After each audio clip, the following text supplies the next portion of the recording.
Delivery കഴിഞ്ഞതിന് ശേഷം ഈ ഒരു മാസത്തിനിടയ്ക്ക് വെച്ച് ഞാൻ ഹോസ്പിറ്റലിൽ കയറി ഇറങ്ങി നടക്കുമെന്ന് വേണമെങ്കിൽ പറയാം. ഇടയ്ക്കിടയ്ക്ക് ഇങ്ങനെ പോയി അവിടെ മുഖം കാണിച്ചില്ലെങ്കിൽ ഒരു മനസ്സമാധാനക്കേടാണെന്ന് ഈ വേണമെങ്കിൽ പറയാം കേട്ടോ. മെയിനായിട്ടും കുഞ്ഞിനെയും കൊണ്ട് തന്നെ ഹോസ്പിറ്റലിൽ പോവാണ്. അപ്പോൾ നിങ്ങൾ വിചാരിക്കും കുഞ്ഞിന് എന്താണ് പ്രശ്നം, എന്തെങ്കിലും പ്രശ്നം ഉണ്ടോ എന്ന്. കുഞ്ഞിന് വേറെ പ്രശ്നങ്ങളൊന്നും അല്ല. ആൾക്കാണെങ്കിൽ നന്നായിട്ട് ഗ്യാസിൻ്റെ പ്രശ്നമുണ്ട്. അപ്പം ഞെരങ്ങലും മൂളലും ഒക്കെ ആയിട്ട് അങ്ങനെ ഹോസ്പിറ്റലിൽ പോയിട്ടുണ്ട്. അതിൻ്റെ കൂട്ടത്തിൽ ഇന്നലെ ആണെങ്കിൽ കുഞ്ഞാണെങ്കിൽ ഇങ്ങനെ കിടന്ന സമയത്ത് അവൾ പാല് കുടിച്ചിട്ട് കിടത്തിയ സമയത്ത് കൗട്ടിയിട്ടുണ്ടായിരുന്നു. അപ്പം മൂക്കിലോട്ട് തിരിഞ്ഞ് കയറിയതായിരിക്കാം, മൂക്കിലോട്ടും കയറിയിട്ടുണ്ടായിരുന്നു. അവിടേക്ക് ഇരിക്കുന്ന കണ്ടുകൊണ്ടാണ് നമ്മൾ മൂക്കിൽ കയറിയെന്ന് മനസ്സിലായി. അവൾ കുറച്ച് ബുദ്ധിമുട്ടും കാര്യങ്ങളൊക്കെ കാണിച്ചു. പെട്ടെന്ന് ഞങ്ങളടുത്ത് തട്ടിയൊക്കെ കൊടുത്തു. അത് കഴിഞ്ഞ് പിന്നെ നേരെ ഹോസ്പിറ്റലിൽ വിളിച്ചു. എന്താ ചെയ്യേണ്ടതെന്ന് നമുക്കറിയില്ലല്ലോ, ആകെ ടെൻഷൻ ആവുമല്ലോ. നമ്മളിവിടുന്ന് കൊണ്ടു ചെല്ലുന്നതിന് മുന്നേ എന്തെങ്കിലും ചെയ്യണമെങ്കിൽ അത് ചെയ്തിട്ട് കൊണ്ടുപോകാമല്ലോ എന്ന് വിചാരിച്ചിട്ട് വിളിച്ചപ്പോൾ അവർ തട്ടി വിട്ടാൽ മതി എന്ന് പറഞ്ഞു. വേറെ എന്തെങ്കിലും ബുദ്ധിമുട്ട് എന്തെങ്കിലും കാണിക്കുന്നുണ്ടെങ്കിൽ കൊണ്ടുവന്നാൽ മതി എന്ന് പറഞ്ഞിട്ടുണ്ടായിരുന്നേ. കുറച്ച് കഴിയുമ്പോൾ ആളങ്ങ് ഓക്കെ ആയി. അത് കഴിഞ്ഞ് പിന്നെ അത് തലേ ദിവസമായിരുന്നു. പിറ്റേ ദിവസം വേറെ കുഴപ്പമുണ്ടായില്ല. വൈകുന്നേരം ആയപ്പോഴത്തേക്ക്, അതായത് ഇന്ന് വൈകുന്നേരം ആയപ്പോഴത്തേക്ക് ഇങ്ങനെ പാല് കുടിച്ചിട്ട് ഇങ്ങനെ കിടത്തി നമ്മൾ തട്ടി കൊടുക്കുമല്ലോ ഗ്യാസ് പോകാൻ വേണ്ടിയിട്ട്. ഇവർക്ക് എത്ര തട്ടിയാലും ഗ്യാസ് പോവില്ല. അതാണ് മെയിനായിട്ടുള്ളൊരു കാര്യം. അതുകൊണ്ട് അതിൻ്റെ ബുദ്ധിമുട്ട് നല്ല രീതിയിലുണ്ട്. അങ്ങനെ തട്ടി കൊടുത്തുകൊണ്ടിരുന്നപ്പോഴത്തേക്ക് ഇവർക്ക് മൂക്കിലൂടെ ഇങ്ങനെ കൗട്ടിട്ട്, അതായത് ഛർദിൽ പോലെ ഇങ്ങനെ പാലിങ്ങനെ മൂക്കിൽ കൂടെ ഇങ്ങനെ നന്നായിട്ട് വന്നിട്ടുണ്ടായിരുന്നു. അങ്ങനെ ആകെ ബുദ്ധിമുട്ടായി ഇവർക്ക്. പെട്ടെന്നൊരു ബുദ്ധിമുട്ടും വെപ്രാളം പോലെ കാണിച്ചു. പിന്നെ ഞങ്ങൾ നന്നായിട്ട് തട്ടി വിട്ടപ്പോഴത്തേക്ക് പിന്നെ മുകളിൽ കയറിയ ആ പാലും കൂടെ ഇങ്ങനെ ഇറങ്ങി പോയിട്ടുണ്ടായിരുന്നു.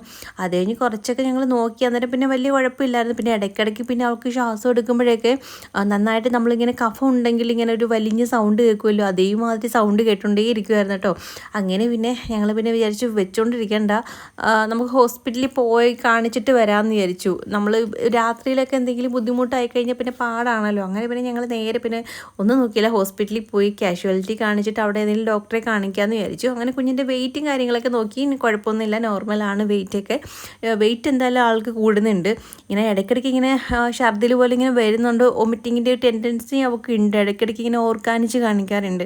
അപ്പോൾ കുഞ്ഞിനൊക്കെ എന്തെങ്കിലും വന്നു കഴിഞ്ഞാൽ നമുക്ക് ആകെ ടെൻഷനാണല്ലോ. അതിനൊക്കെ പറയാനൊന്നും അറിയത്തില്ലല്ലോ, കരയാൻ മാത്രമല്ലേ അറിയുള്ളൂ.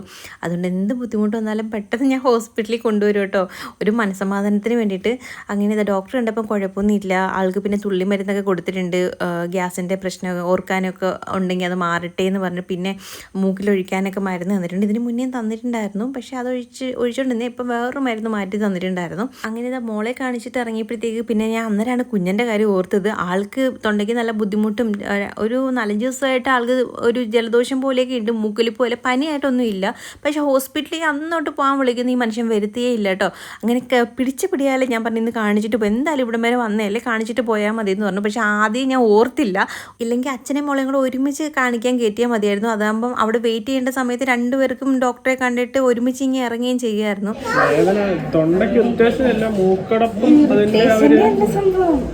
സംഭവം ഇൻഫെക്ഷൻ ആയിട്ട് ഇരിപ്പുണ്ട്.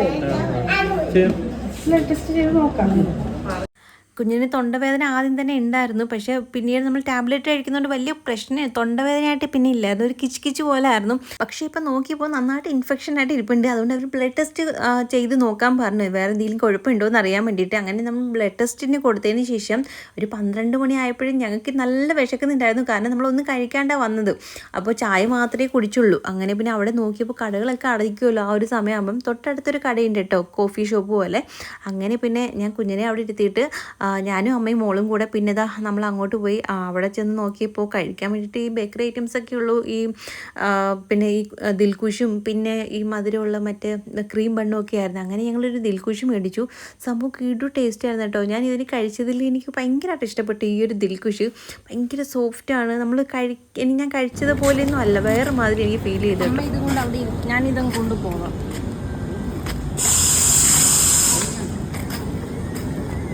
എടുക്കാൻ സമയമാകുമ്പോൾ വരാവേ.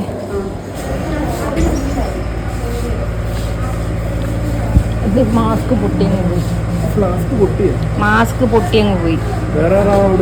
അങ്ങനെ അമ്മയും മോളെയും കൂടെ ഞാനൊരു സൈഡിൽ ഇരുത്തിയിട്ട് ഞാൻ പിന്നെ കുഞ്ഞിൻ്റെ അടുത്ത് കയറി വന്നു. ഇവിടെ കൊണ്ടുവന്നില്ല കേട്ടോ, കുഞ്ഞിനെയും കൂടെ കൊണ്ടുവന്ന്. ഇവിടെ ഒത്തിരി പേരിങ്ങനെ കിടപ്പുണ്ട്. അപ്പോൾ പനിയും കാര്യങ്ങളൊക്കെ ആയിട്ട് വന്ന് കിടക്കുന്നവരാ. അപ്പോൾ നമ്മളതിൻ്റെ ഇടയിലോട്ട് കുഞ്ഞിനെയും കൂടെ കൊണ്ടുവരും. ആ കുഞ്ഞിനെന്തെങ്കിലും പനിയോ ബുദ്ധിമുട്ടോ എന്തെങ്കിലും വന്നു കഴിഞ്ഞാൽ പിന്നെ നല്ല പാടാണല്ലോ. അതുകൊണ്ട് അമ്മയും മോളെയും കൂടെ ഞാൻ അവിടെ ഒരു സൈഡിൽ തന്നെ ഇരുത്തിയിട്ടാണ് ഇങ്ങോട്ട് കയറി വന്നത്. അങ്ങനെ കുഞ്ഞിന് ഒരു കോഫിയും പിന്നെ ദിൽക്കുഷൊക്കെ മേടിച്ചതും കൂടെ ഉണ്ടായിരുന്നു. അതുകൊണ്ടൊന്ന് കൊടുത്തു. കഴിച്ചപ്പോൾ ഒരു ചെറിയൊരു ആശ്വാസം ആശ്വാസം കിട്ടി കേട്ടോ. അങ്ങനെ പിന്നെ കുറച്ച് ചൂടുവെള്ളം കൂടെ കൊണ്ട് കൊടുത്തിട്ടുണ്ട്. തൊണ്ടയ്ക്കൊരു ബുദ്ധിമുട്ടുണ്ട് എന്ന് പറഞ്ഞപ്പോഴത്തേക്കും ഇനിയിപ്പം ബ്ലഡ് ടെസ്റ്റിന് 2 മണിക്കൂർ കഴിയുമല്ലോ, അതുവരെ നമ്മളിവിടെ പോസ്റ്റാണ്. പിന്നെ ഇടയ്ക്ക് കുഞ്ഞിനെ ഫീഡ് ചെയ്യാൻ വേണ്ടിയിട്ട് ഇറങ്ങി പോകണം എനിക്ക്. അങ്ങനെ എനിക്കാണെങ്കിൽ കുറേ ദിവസമായല്ലോ നമ്മൾ റെസ്റ്റ് എടുക്കുകയല്ലേ, അതുകൊണ്ട് എനിക്ക് അങ്ങോട്ടും ഇങ്ങോട്ടും പോയി ഇറങ്ങിയും കയറിയൊക്കെ നല്ല ബുദ്ധിമുട്ട് എടുക്കുന്നുണ്ട് കേട്ടോ. ഇനി വീട്ടിൽ പോയി കഴിയുമ്പോൾ എന്താവുമെന്നൊന്നും അറിയത്തില്ല. അങ്ങനെ ഞാൻ ഇടയ്ക്ക് വെച്ചിട്ട് കുഞ്ഞിന് ഫീഡ് ചെയ്യാൻ വേണ്ടിയിട്ട് ഇങ്ങനെ പോയിട്ടുണ്ടായിരുന്നേ. അപ്പോഴത്തേക്ക് കുഞ്ഞൻ പിന്നെ അവിടുന്ന് ബ്ലഡ് ടെസ്റ്റിൻ്റെ റിസൾട്ടൊക്കെ കിട്ടിയിട്ടുണ്ടായിരുന്നു. ആൾ ഇറങ്ങി വന്നിട്ടുണ്ടായിരുന്നു മരുന്ന് കഴിക്കാൻ വേണ്ടിയിട്ട്. അങ്ങനെ പിന്നെ ഞാൻ കുഞ്ഞിനെയും കൊണ്ട് ഇങ്ങനെ ഇറങ്ങി വന്നു. അമ്മ ഞാൻ ഈ ഒരു സൈഡിൽ ഇരുത്തിയിട്ടാണ് പോയത്. അപ്പുറത്തോട്ട് ഇരിക്കാൻ അവിടെ ഒരുപാട് പേരിങ്ങനെ ഇരിക്കുന്നതുകൊണ്ട് പനിയുള്ളവരും ഇല്ലാത്തതും എല്ലാ ആൾക്കാരും ഉണ്ട്. അതുകൊണ്ട് ഈ ഒരു സൈഡിൽ ഇരുത്തിയിട്ടാണ് പോയത്. അന്നേരത്തേക്ക് ഇവിടെ തുടയ്ക്കാൻ ആൾ വന്നതുകൊണ്ട് അമ്മ അപ്പുറത്തോട്ട് പോയിട്ടുണ്ടായിരുന്നു. ഇപ്പം ഏകദേശം 2 മണി കഴിഞ്ഞിട്ടുണ്ട് കേട്ടോ. ഇത്രയും സമയമായത് ആദ്യം മോളെ കാണിച്ചതിന് ശേഷമാണ് കുഞ്ഞിനെ കാണിക്കാൻ കയറ്റിയത്. അതാണ് ഇത്രയും സമയമായത്. രണ്ടുപേരും ഒരുമിച്ച് കയറ്റിയെങ്കിൽ പെട്ടെന്ന് ഇറങ്ങാമായിരുന്നു.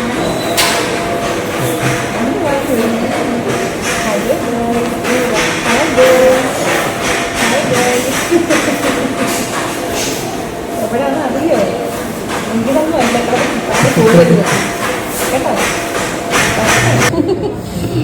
ഒന്ന് ഓട്ടുന്നുണ്ടോ? ആരേത്? അച്ഛൻ കേൾക്കണേ. എൻ്റെ അച്ഛൻ്റെ തല മാത്രമേ ഉള്ളൂ. എൻ്റെ അച്ഛയുടെ മുഖമില്ല. എൻ്റെ അച്ഛയുടെ മുഖം എന്ത്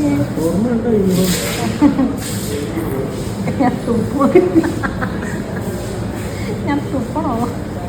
ഇപ്പോഴേക്കും മോൾക്ക് നമ്മളെ തിരിച്ചറിയാൻ പറ്റുമോയെന്നൊന്നും എനിക്കറിയില്ല. പക്ഷേ കുഞ്ഞിനെ ആണെങ്കിൽ ഇങ്ങനെ നോക്കിയിട്ടേയിരിക്കുകയായിരുന്നു കേട്ടോ. ഇങ്ങനെ അടിപൊളി മാറി മാറി നോക്കുമായിരുന്നു. മാസ്ക് വെച്ച് അങ്ങനെ കണ്ടിട്ടില്ല. അപ്പോൾ അതിൻ്റെ ആണോ ഇനി വേറെ എന്തെങ്കിലും നോക്കുവാണോ ഒന്നും അറിയത്തില്ല കേട്ടോ. അങ്ങനെ കുറേ നേരം നോക്കിയിരുന്നു. അത് കഴിഞ്ഞ് ഞങ്ങൾ മരുന്നൊക്കെ മേടിച്ചിട്ട് പിന്നെ ഞങ്ങൾ അവിടെ നിന്ന് ഇറങ്ങി. ഇനി ഫുഡ് എന്തെങ്കിലും മേടിക്കണം. നമ്മൾ വീട്ടിൽ പോയിട്ട് ഇനി വെച്ച് കഴിപ്പൊന്നും നടക്കത്തില്ലല്ലോ, ഇത്രയും സമയമായില്ലേ. അങ്ങനെ വരുന്ന വഴിക്ക് നോക്കി നോക്കി അവസാനം ഒരു കട കിട്ടി. അങ്ങനെ ഫുഡ് വാങ്ങിച്ചിട്ടാട്ടോ വീട്ടിൽ വന്നത്. ഫംഗ്ഷൻ്റെ വേദന ഇന്നാന്ന് പറഞ്ഞത്.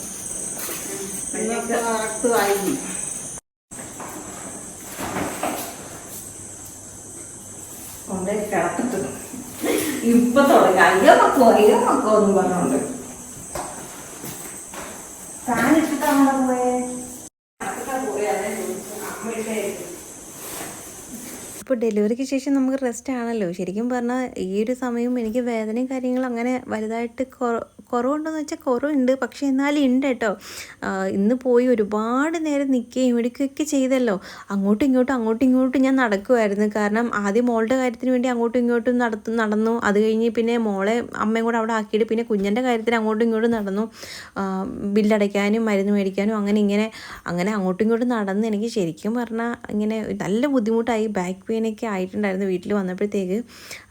കാരണം അങ്ങനെ വാക്കില്ലാതെയൊക്കെ ഇരിക്കുകയാണ്. കുറേ നേരം നിൽക്കേണ്ടതായിട്ട് വന്നു. ഇരിക്കുന്നപ്പം തന്നെ നമുക്ക് അതിൽ നിന്ന് നന്നായിട്ട് ചാരി ഇരിക്കുക അങ്ങനെയൊന്നും ഇല്ലായിരുന്നല്ലോ. അങ്ങനെ ആകെ ബുദ്ധിമുട്ടും വേദനയൊക്കെ ആയിട്ടുണ്ട്. ഇനി എന്താകുമെന്നൊന്നും എനിക്കറിയില്ല. ഇനി ഈ ഒരു വേദന മാറി ഇനി എത്ര ദിവസം എടുക്കുമെന്നും അറിയത്തില്ല കേട്ടോ. മോളുടെ നൂലിട്ട് ഫംഗ്ഷനും കുറേ നേരം നിൽക്കുകയൊക്കെ ചെയ്തപ്പോഴത്തേക്ക് വേദന ആയിട്ടുണ്ടായിരുന്നു കേട്ടോ. അതുകൊണ്ട് തന്നെ ഇതിനും വേദന ഉണ്ടാകുമെന്ന് എനിക്ക് നല്ല ഉറപ്പാണ്. അതുകൊണ്ട് എന്താകുമെന്നൊന്നും അറിയത്തില്ല. വെട്ടം കണ്ടൊന്നും പറഞ്ഞു ഉറങ്ങാതില്ല. റൂമിലെ ലൈറ്റ് നമ്മൾ ഓഫ് ചെയ്യാറില്ല കേട്ടോ. അതുകൊണ്ട് തന്നെ മോൾക്ക് വെട്ടമടിച്ചിന് എന്തെങ്കിലും ബുദ്ധിമുട്ടുണ്ട് ഉറങ്ങാൻ പറ്റത്തില്ല എന്ന് കരുതി ഞാനാണെങ്കിൽ തൊട്ടിലിൻ്റെ മുകളിൽ കൂടെ ഒരു കയ്യിൽ ഇങ്ങനെ വിരിച്ചിടും കേട്ടോ. എന്നിട്ടാണ് കിടത്തുന്നത്. എന്നാലും ആൾ ഉറങ്ങുമെന്ന് വെച്ചാൽ ഉറങ്ങാറൊന്നും ഇല്ല. ഇപ്പോൾ കുറേ ദിവസങ്ങളായിട്ട് ആൾ ഫുൾ ടൈം ഉണർന്ന് തന്നെ ഇരിക്കും കേട്ടോ. രാത്രിയിൽ ഉറക്കിയില്ല. നൈറ്റ് ഡ്യൂട്ടി ആണ് എന്ന് വേണമെങ്കിൽ പറയാം. എനിക്കാണെങ്കിൽ നൈറ്റ് ഡ്യൂട്ടിയും ഡേ ഡ്യൂട്ടിയും ഇങ്ങനെ ഒരുമിച്ച് എടുത്തുകൊണ്ടിരിക്കുകയാണ്. അതുകൊണ്ട് എനിക്ക് ഉറങ്ങാൻ പറ്റുന്നേ ഇല്ല കേട്ടോ. അതുകൊണ്ട് തന്നെ നല്ല ക്ഷീണവും ബുദ്ധിമുട്ടും ഒക്കെ ഉണ്ട്. അതുകൊണ്ടൊക്കെയാണ് കേട്ടോ വീഡിയോസ് ഇടാൻ പറ്റാത്തത്. ശരിക്കും പറഞ്ഞാൽ എങ്ങനെയെങ്കിലും ഒന്ന് ഉറങ്ങാൻ കുറച്ച് സമയം കിട്ടുകയാണെങ്കിൽ ഞാൻ എങ്ങനെ കിടക്കും കേട്ടോ. അതുകൊണ്ട് വീഡിയോസ് എടുക്കാനോ അല്ലെങ്കിൽ എടുത്ത വീഡിയോയോ എഡിറ്റ് ചെയ്തിടാനോ ഒന്നും പറ്റാത്തൊരവസ്ഥയാണ്. വല്ലാത്തൊരു ബുദ്ധിമുട്ടാട്ടോ. നമുക്ക് ഉറക്കമില്ലാണ്ട് ഇരിക്കുന്ന ഒരു ദിവസവും 2 ദിവസമൊക്കെ ആണെങ്കിൽ സഹിക്കാം. ഇതിപ്പോൾ ഒരു മാസമായിട്ട് ഞാൻ ഉറക്കമില്ലാണ്ട് ഇരിക്കുമ്പോൾ എനിക്കുണ്ടാകുന്ന ബുദ്ധിമുട്ട് നിങ്ങൾക്ക് അത് അനുഭവിച്ചറിഞ്ഞവർക്ക് എന്തായാലും ഇത് മനസ്സിലാകുമെന്ന് വിചാരിക്കുന്നു. എന്ന് ചേച്ചി കിടക്കുന്നതല്ലേ, കിടക്കടാ കുറ്റം കെട്ടവനെ. അതേ അമ്മയുടെ പൊന്നേ ചൈനി കിടന്നോ പോയി. ഭാഗ്യം. സത്യം പറഞ്ഞാൽ ഒരു സൗണ്ട് കേൾക്കുമ്പോൾ മനസ്സിനകത്ത് കിട്ടുന്ന ഒരു സന്തോഷം. ഒരു ഏമ്പക്കത്തിനൊക്കെ ഇത്രയും വിലയുണ്ടായിരുന്നെന്ന് ഇപ്പോഴാണ് മനസ്സിലാക്കുന്നത്. തട്ടി തട്ടി നമ്മുടെ അടപ്പിളകിയാലും അവളുടെ ഗ്യാസ് പോവാറേ ഇല്ല. വല്ലപ്പോഴും ഒക്കെയാണ് ഇതാ ഇങ്ങനൊരു സൗണ്ടെങ്കിലും കേൾക്കുന്നത് തന്നെ കേട്ടോ. ഉറങ്ങുന്നില്ലേടാ? ഞാൻ ആരും നോക്കിയിരിക്കുക. 3 മണി ആയടേ. പാലൊക്കെ കുടിച്ച് വയറൊക്കെ നിറഞ്ഞില്ലേ? ഇനിയെങ്കിലും ഒന്ന് ഉറങ്ങാൻ കാര്യത്തെ പറ്റി ചിന്തിച്ചൂടെ? ഹലോ, ആരെയാണോ എന്തോ നോക്കുന്നേ? ഹലോ, അവിടെ ആരും ഇല്ല. എന്നാ ഞാൻ ഇപ്പുറത്ത് നോക്കൂന്ന്. അച്ഛൻ എന്തോ കള പറയുന്നേ? പൊന്നെ, അച്ഛൻ എന്തോ പറയുന്നേ? അച്ഛനടുത്ത് ഗുഡ് നൈറ്റ് ഒക്കെ പറഞ്ഞു വാ, നമുക്ക് ഉറങ്ങാം. തൊട്ടിൽ കിടന്ന് ആടി ആടി ഉറങ്ങാം. ഗുഡ് നൈറ്റ് അല്ലേ? പക്ഷെ ഗുഡ് നൈറ്റ് അല്ലല്ലേ, ഗുഡ് മോർണിംഗ് പറഞ്ഞിട്ട് വാ.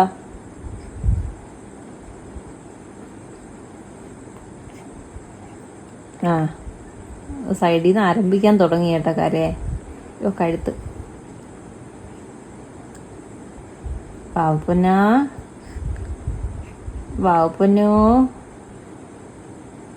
2 മണി വരെ എങ്ങനെ സമയം പോയിന്ന് അറിയാൻ വയ്യ. ഹലോ, ആരും പറഞ്ഞേ എന്റെ വീഡിയോ എടുക്കാൻ? ആരോട് ചോദിച്ചിട്ടാ എടുക്കുന്നത്? ഹലോ, ആരോട് ചോദിച്ചിട്ടാ എന്റെ വീഡിയോ എടുക്കുന്നേ? ഇരുത്തണ്ടില്ലേ? എന്റെ പെർമിഷൻ എടുത്തായിരുന്നോ? മേലെ ആവർത്തിച്ചേക്കരുത്.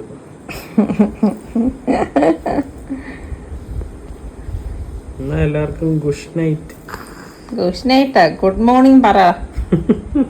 3:30 ഇനി ഇവിടെ ഉറങ്ങത്തൊന്നും ഇല്ല. നീ ആളെ കിടത്ത്, നമുക്ക് ചിന്നേരം കിടക്കാം.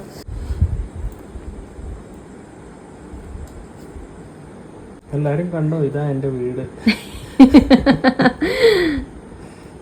വീട്ടിന്റെ മേൽക്കൂരയും. കുറച്ച് കഴിയുമ്പോ എന്നെ വീട്ടിലിട്ട് പൂട്ടും. ഞാൻ ഉറങ്ങാൻ കാത്തിരിക്കുവോ പൂട്ടാൻ? അതുകൊണ്ടാണ് ഞാൻ ഉറങ്ങാത്ത.